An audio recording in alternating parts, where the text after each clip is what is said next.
back to my YouTube channel. In today's video, we're going to be making homemade apple cinnamon chips. But before we get into the video, make sure to give this video a nice thumbs up and don't forget to hit that subscribe button and the little bell so you don't miss another one of my videos. Alright, let's get started. I love anything freeze-dried or dehydrated. I don't know what it is, there's just something about them that are just a different way of eating the normal fruits that we eat that just taste delicious. And they're actually a lot more naturally sweet than the typical fruit is just on its own. And if you haven't seen it already, make sure to check out my homemade fruit roll-up recipe where I'll kind of go more in depth about what happens when you dehydrate a fruit. It's officially fall, and I don't know about you guys, but I love to go to any orchard really and just go apple picking, pumpkin picking, go to get some pie, some cider. I'm not a fan of mums though, sorry, not sorry, but we're definitely in fall, so I thought this would be a perfect recipe to try for you guys. If you don't own a dehydrator, that's okay. Currently, I don't either, and you can see that in my fruit roll-up recipe video. We're just gonna use our ovens here today. Now, just like my fruit roll-up recipe video, it takes literally no time at all to prep. The longest part is just letting them dehydrate in the oven. It's gonna take a couple hours, so that's why I'm doing this before noon, so that way later on in the afternoon when I want a little snack, they'll be ready. Now, all you're gonna need for this recipe is, of course, your apples, some cinnamon, and either parchment paper or cooking spray, and you can add sugar to this recipe, but I'm going to omit it because the apples are already gonna get sweeter in the oven, and I just don't really find the need, but go ahead and add the sugar if you want to.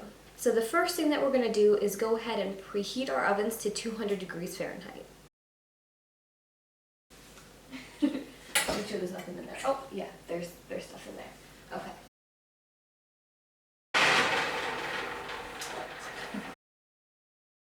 Alright, so this is only going to be 200 degrees Fahrenheit, so it's not going to take much time at all. Now all we're going to do from here is just start slicing our apples. So let me grab a cutting board, a knife.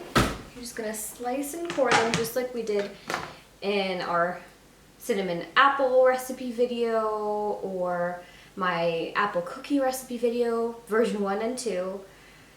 You're always just going to want to core your apples. So you can slice these however it is that you want. You just want to make sure that they're 1/4 to 1/8 inch thick. Now, the thicker that you cut them, the softer they're going to be when they're cooking in the oven, and vice versa. The thinner that you cook them, the harder they're going to be, more like a chip. Now, as always, with any of the recipes that I make, you can always modify it to however you want. Like for instance, if you want to make, a ton of these and you want to use 10 apples, that's fine. Just make sure you're using more than one pan because you don't want them to be overlapping and touching at all. That's the only thing. Now, we ran out of carrots, and that's usually what we give her as a snack.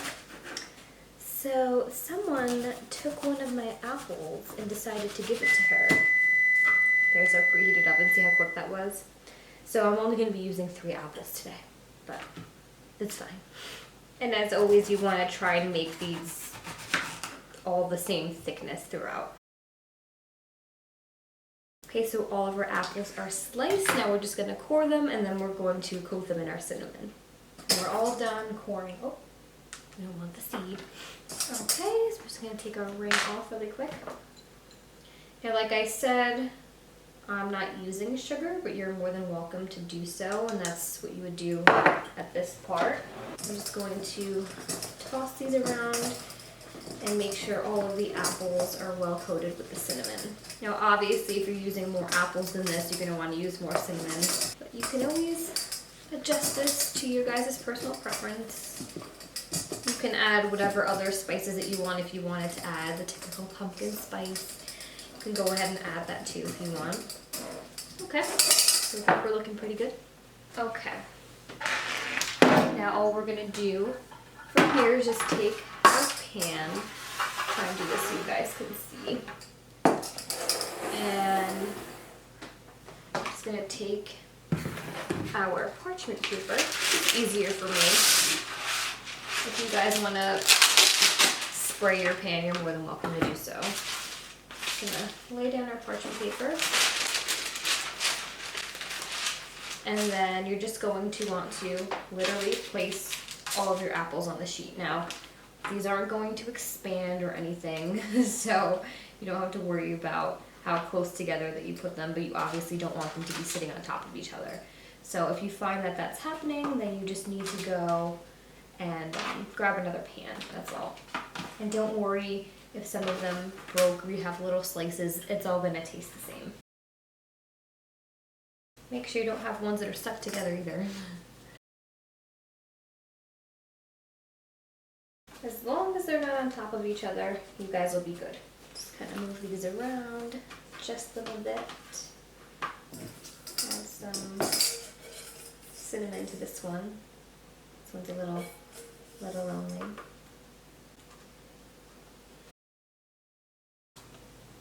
Alright, okay, so now for the long part, we're going to put these in the oven and let them dehydrate in there for 2 to 3 hours. I'm going to check them at 2 hours just to make sure everything's good the way we like it. Now, they're going to be dried out, but you want them to still be a little bit soft. I mean, that's typically how you're going to want to like them. If you like them more like chips, if you like them really soft, like I said, cut them way thicker, don't put them in there as long. It's really up to you guys, but I'm going to put them in for 2 hours, and then I'm going to check in with you guys and see what they look like.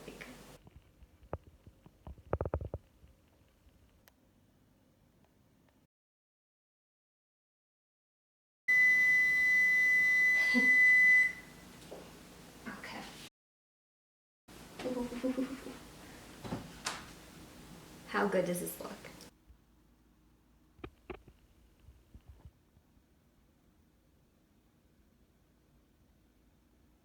How good do these look? So I did have them in there for the 2 hours, and then I kind of felt around a little bit, and they were a little bit too soft for my liking. So I put them in for another like half hour.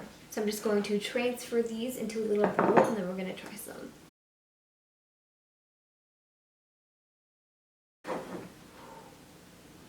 This makes the entire house smell like apple pie. So good. Now it's time to try some. I mean, I already tried some before, but...